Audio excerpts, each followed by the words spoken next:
For the past year and 9 months, I've been living alone and 9 hours away from home due to my job. I'm not the most social person. My gym manager and a few stray cats aside, I haven't made any friends in the city. I'm generally fine being alone, but after almost 2 years of solitude and with Ramadan approaching, even I began to feel a bit lonely. So, yesterday afternoon, I was about to get off work. I started to contemplate my dreadful return to an empty flat and thought perhaps it wouldn't be a bad idea to get a flatmate or move in with one. I actually been thinking about this for a few weeks. I got my phone out, quickly found a few ads, and saved some numbers. Once home, I decided to call one I had saved as Meaty Rent. Meaty was apparently the landlord's name. He was renting out the still available room in his 2-bedroom flat. He sounded like a decent guy over the phone, and we decided to meet up near a supermarket in a few minutes, as I couldn't figure out the exact location of the flat. Still in my office attire, I head out to meet him, and I was in front of the supermarket 5 minutes later. Some 15 minutes went by, and there was no sign of him. I called him again to let him know I was there, and he confirmed that he was on his way. Soon afterwards, he showed up and greeted me with what seemed like excessive delight to me. The way you greet someone you actually know and haven't seen in a long while. He proceeded to make small talk and then casually asked me a bunch of stuff I assume any landlord might ask. Like, I'm guessing you're not from town. Are you a student? What do you do? Where are you from? Stuff like that. I felt like he was being a little overbearing, but didn't think much of it. Several awkward responses later, I asked him if we could go see the flat. His smile changed into a frown for the briefest moment, before he resumed his exceedingly gleeful attitude and says, "Yes, of course." I started to walk behind him as we turned the corner. He gestures to an old Renault 19. I had no idea he came by car, and I had assumed we were walking to the flat since it was supposed to be close to the supermarket, so I was surprised. I am a ridiculously trusting person, and displeasing people is almost a phobia of mine, but I was hesitant to get in the car. It wasn't out of concern for my safety. I'm just from a conservative society, and as a young woman, it would be really inappropriate to get into a car alone with some random dude I just met. Being a fellow member of said conservative society, I'm sure he knew this as well. He seemed to notice my discomfort at the suggestion, but asked me to get in anyway. Being generally unable to say no, I complied. As he drove, he attempted to make more small talk, but it was super uncomfortable. I had my phone in my hand and got some notification. The screen lit up. Just lit up with a small vibration, no sound. It was on silent. I didn't even check it. It seemed to have vexed him greatly. His weirdly upbeat attitude dissolved in a moment, and I was sternly ordered to put my phone in the back seat. Not knowing how to respond to this, I gave him an incredulous look. Seeing his lack of reaction to my disbelief, I thought maybe I was being rude, so I started to put it in my handbag. But he was adamant I put it in the back seat, and repeated his oddly specific command. I'm somewhat alarmed by his unwanted demands at this point, and decided to keep my phone in my hand instead. So timidly I replied, "No, I'm fine," which wasn't enough to deter him. He brought out his own phone, turned it off, and said to me, "See, now you can put yours in the back seat." I essentially ignored him. I didn't know what else to do or say.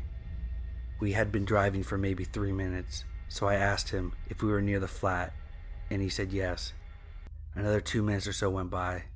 I'm starting to get really nervous, and I ask him again, and the same response.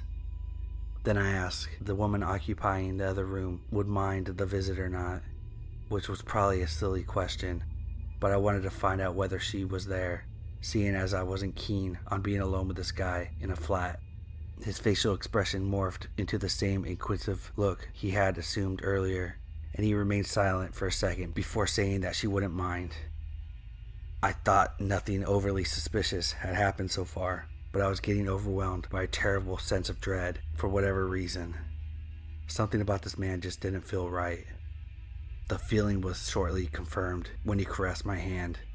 I got startled and instinctively flinched away, then finally mustered up enough courage to ask him to stop the car. Instead of stopping, he put a firm hand on my thigh and told me to calm down. Further internal panic ensued, but I tried to keep my outward composure and asked him again to stop the car. I was ignored, and he kept attempting to touch me. I was absolutely freaked out at this point, thinking I should just jump out of the car because only God knows where this creep is taking me and what might happen to me. This car was from the 80s, and you had to lock and unlock the doors manually by pressing and pulling up on the little thing. I look at my door and check, and it's unlocked. We were thankfully coming to an intersection with a stop sign, where he would have to slow down to almost a halt, so I thought this was my chance to get out. I'm still trying to get his hand off of me as the car starts to slow down. Meanwhile, my phone starts vibrating in my hand, and I look at my screen. I was confused and couldn't comprehend what I was looking at, but no words can describe the sheer terror that overcame me when I saw the caller's name, Meaty Rent. For a fraction of a second, I was just paralyzed from the chilling realization that this guy was even more of a stranger than I thought. That he had likely realized at some point that I had thought he was someone else, yet decided to pretend he was actually who I thought he was anyway to keep me in his car. The car slowed down considerably when I snapped out of my stupor. I opened the door and bolted out like a rocket. I started running out of sheer fear and shock, but slowed down to walk when I looked back and saw that he didn't come out of the car. He just completely stopped, stayed there for a while, then slowly drove away. I got back to the supermarket to meet the real Meaty Rent. I had called my gym manager. I wasn't going anywhere alone with anyone after what just happened. We saw the flat, which turned out to be nearly in ruin and nothing like the one picture I saw in the ad. So I went home, still terrified, with no prospect of a non-creepy companionship. This just happened yesterday, so I'm still overcome with panic when I think of what this guy might have had in mind. I think it's time for me to seriously learn to say no and generally stop being so dumb.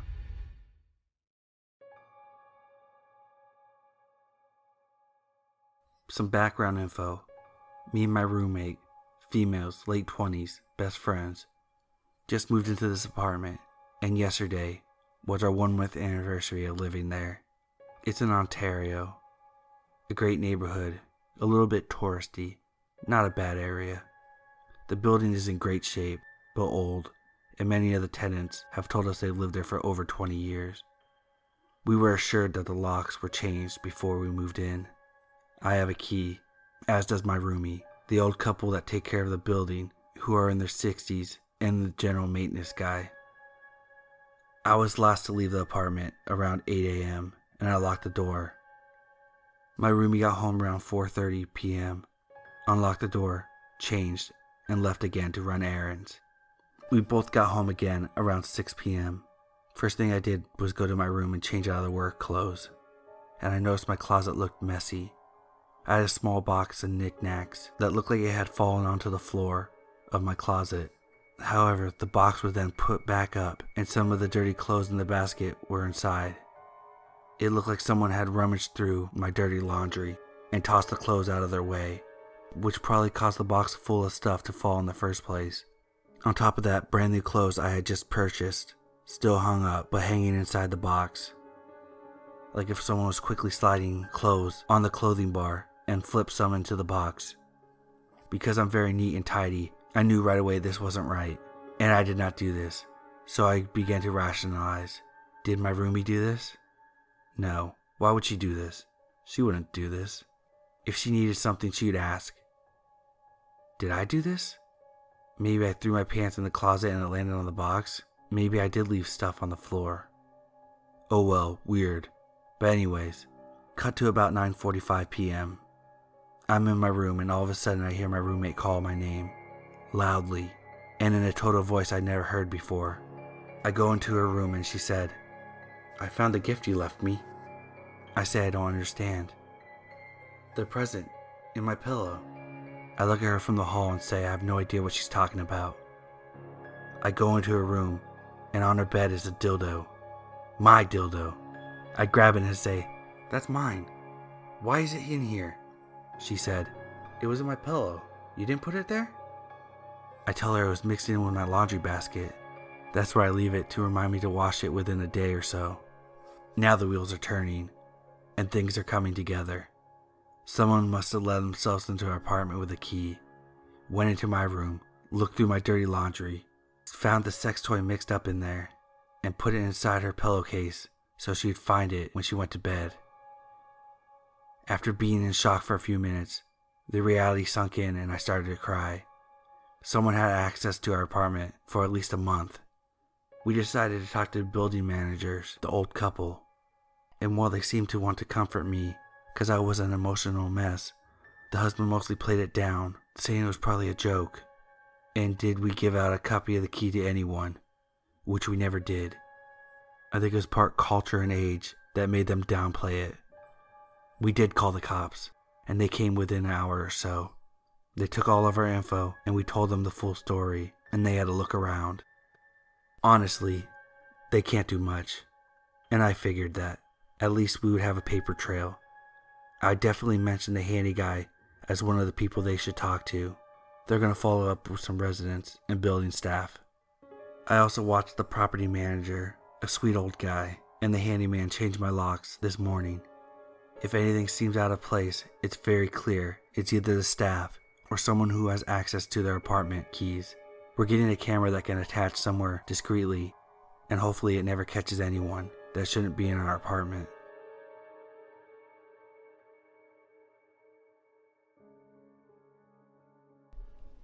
This happened a little bit ago, about a month, and it was a bizarre experience to say the least. I'm 15, and I was playing some video games before passing out. It was about to say 11 p.m. when I hear the doorbell ring. Out of instinct, I begin walking down the stairs, but about halfway, the rationality came to my mind. Who the fuck rings the doorbell at 11 p.m.? I silently strolled back up the stairs and stood in the hall, kinda expecting something bad to happen. An exact minute later, it rings twice. My parents begin to leave their room and give my quizzical look, and all I had to do was respond with a shrug. Then he starts banging on the door. My mother jumps at the first bang, and my father's eyes widen, but more in confusion than fear. He decided to go downstairs and peep through the view hole. It was our neighbor. My dad hesitantly opened the door, and I could hear my father's voice tremble slightly. Hey, what do you need? Next thing I hear is an entire full-blown scream argument from our neighbor, claiming that this household was his, and we stole it from him. My father's uneasiness was quickly replaced with annoyance, and he simply shut the door without giving our neighbor the time of day. My dad stepped on the first step going up to the stairwell when our neighbor first hit the door. I'm not talking banging with a fist. This man was full body slamming it. My father was stunned for a second, and my neighbor charged the door again. This time, we began to hear the splintering of the wood. Everyone reacted at once. My father went to brace the door with his body. My mother went to go get the other two kids, and I went for 911. The body slamming ensued for another 5 minutes, and while I was on the phone with 911, it stopped. I thought it was over, and I was relieved. But I still stuck on the phone. I go peek out the front window of my house, and boy, was it only getting started. Our neighbor took his Jeep Wrangler and simply directed it straight at our house. We had zero clue what he was doing, until he hit the gas and we heard the squealing of tires. Then he immediately hit the brakes. He was trying to scare us out of the house. I was still on the phone with 911, and I stepped away from the window to comfort my siblings, crack jokes, and such. Eventually, police arrived and arrested him. The next morning, I left for school, still shaking from the night before. I stepped onto our front steps and saw tire marks leading up to the front door. The lunatic actually nearly rammed our door down with his car. I really never want to see this guy ever again. But he lives directly to my right. Fuck my life. Alright, I don't know if he has a mental illness or not. I'm sorry.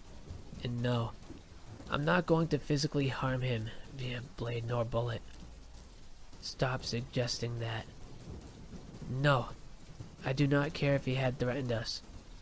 The situation was resolved with no one harmed.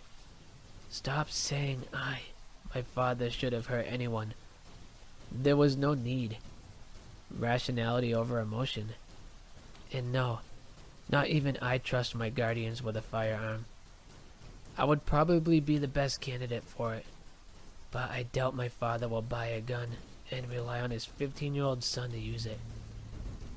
Best that I wait until I'm of age.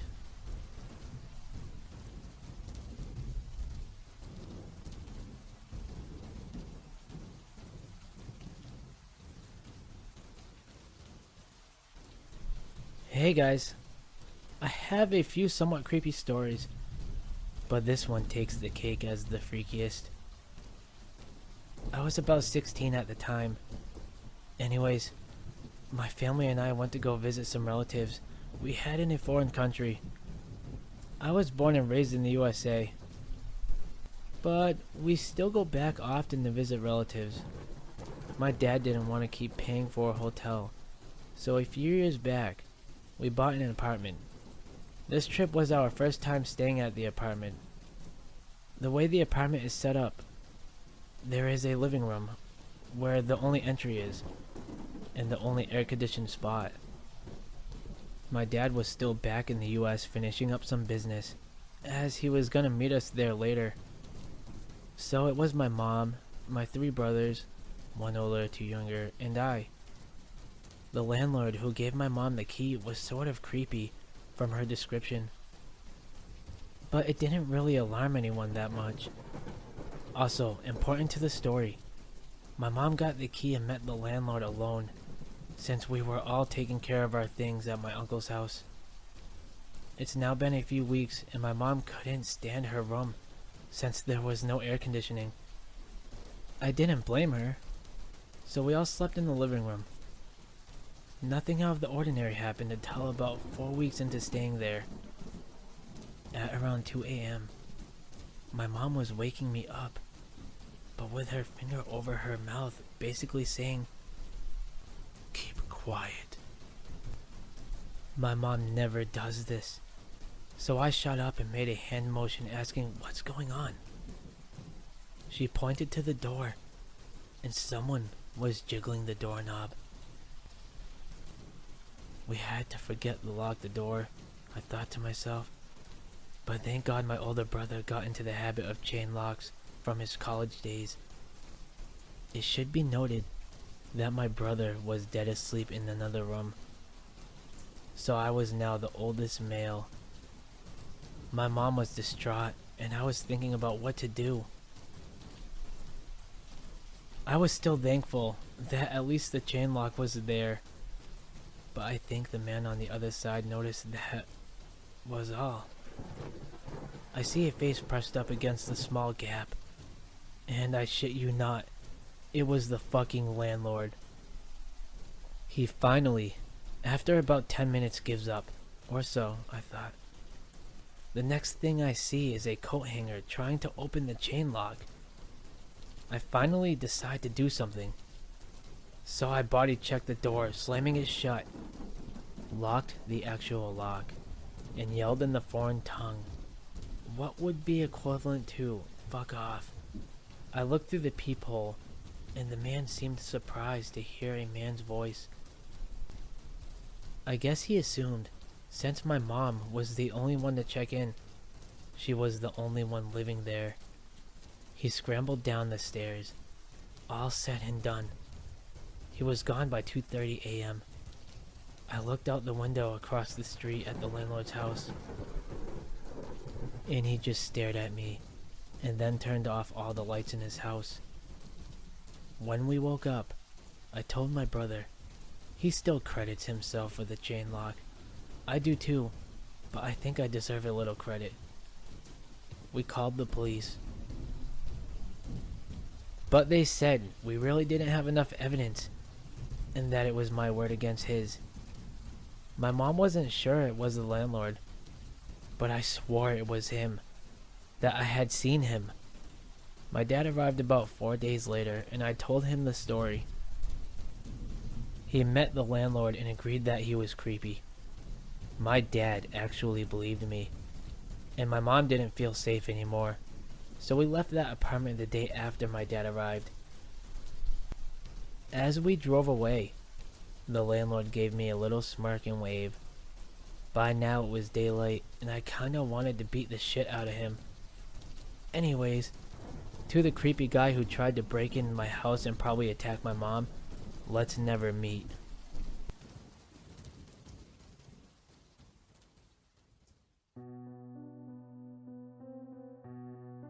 A little background information about me. I have PD, panic disorder. For those who didn't know what it was, it's a mental illness that causes extreme anxiety, severe panic attacks, and a slew of problems. I have been suffering from this for over a year now, and while it's getting a little better, it's still very difficult to deal with. Keep this in mind. My husband and I have been married for a little over a year now. The time we were married, unfortunately, I was undergoing medical issues that no doctor could seem to explain. I was having panic attacks all the time, and they were so severe. I would have to be taken to the ER while they literally had to sedate me to calm me down. I was losing weight at a scary rate, becoming sicker and sicker as time went on. Not a month after we got married, I lost my job and was homebound while my husband worked a second shift, which was 4 p.m. to 3 a.m.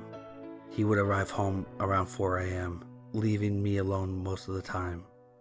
My parents and younger brother lived close by, perhaps 10 minutes drive at most.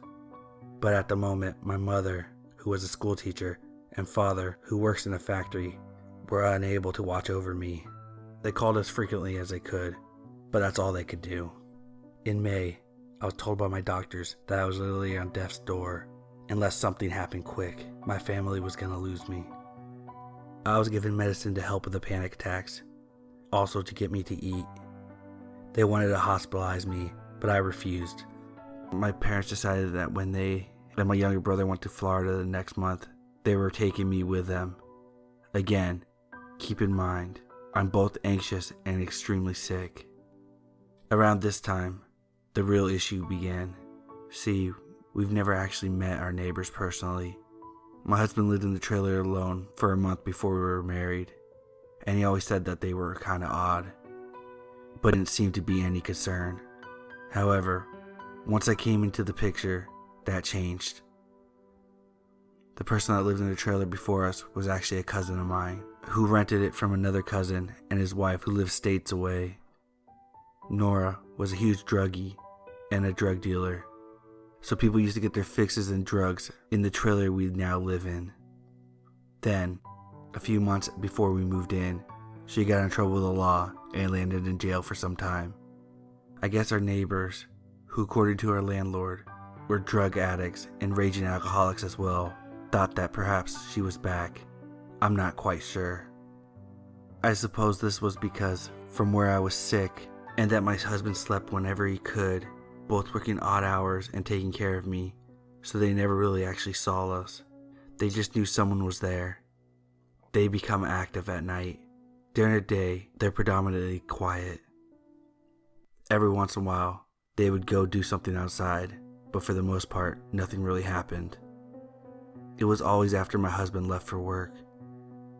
My car was still there, which should have told them that at least someone was still home. It started off innocently enough.